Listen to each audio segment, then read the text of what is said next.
আসলে এই পর্বে লাস্ট পর্বে আমাদের আসলে প্রোগ্রামের লাস্ট পর্বে এখন আপনি আমাদের বাংলাদেশের প্রেক্ষাপটে যেটা যে ইংলিশ শেখার বিষয়টা সেই বিষয়ে যদি আপনার কোনো মতামত থাকে, আহ, যে তারা আসলে কিভাবে শিখতে পারে এবং কিভাবে শেখা উচিত বা আমাদের প্ল্যাটফর্মের বেস্ট জিনিসটা কি, এই জিনিসটা একটু যদি সংক্ষেপে বলতেন সকলের উদ্দেশ্যে, সকল অডিয়েন্সের উদ্দেশ্যে।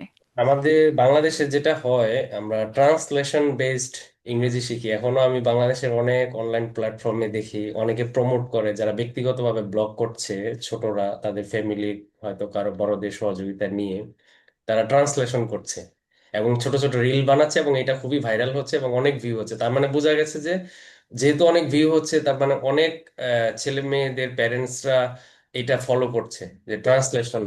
এটা আসলে ট্রান্সলেশন বেস মেথডটা প্রথম দিকে একটু কাজ করলেও, কিন্তু একটা সময় গিয়ে সবাই অনুভব করবে যে এটা actually it will not work finally.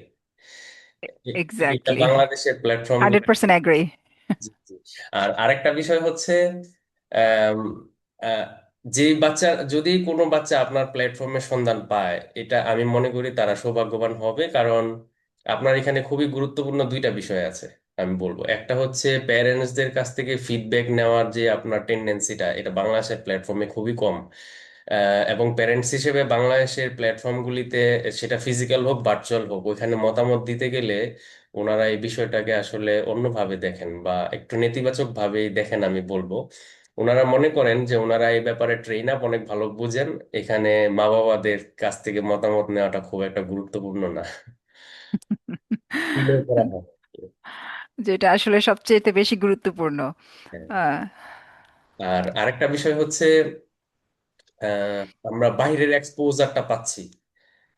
অনেক মা বাবার পক্ষে এই মুহূর্তে তার বাচ্চাকে নিয়ে কানাডায় বসবাস করা সম্ভব না, কিন্তু কানাডিয়ান যে এডুকেশন সিস্টেমের যে একটা ভাইব, সেটা এখানে পাওয়া যাবে অবশ্যই। আপনি যদি, কেউ একজন যদি ডেনমার্কে থাকে, একজন টিচার বাচ্চাদের, এবং ওই টিচার যদি বাংলাদেশের বাচ্চাদের জন্য কাজ করতে চায়, এবং বাংলাদেশের কোনো বাচ্চা যদি ওই প্ল্যাটফর্মে যুক্ত হতে পারে, তাহলে অবশ্যই সে ডেনমার্কের অনেক টেকনোলজি, ওয়েদার এবং অনেক কিছু পাবে, যেটা এডুকেশনে তারা অ্যাপ্লাই করছে। যেমন আপনার প্ল্যাটফর্মে কানাডিয়ান রিসোর্স অনেক পাওয়া যাবে, অনেক স্টাইল।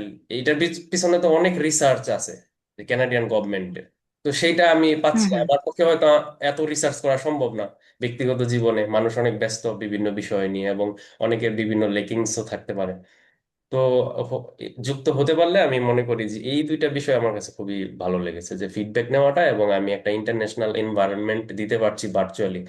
সেটা হয়তো আধা ঘন্টার জন্য, কিন্তু সেটা পারছি, একটা সুযোগ তৈরি হয়েছে, এই আর কি। আপনি তো হয়তো অন্য কোনো কাজ করলেও পারতেন, যে এটা না করে। এক্স্যাক্টলি।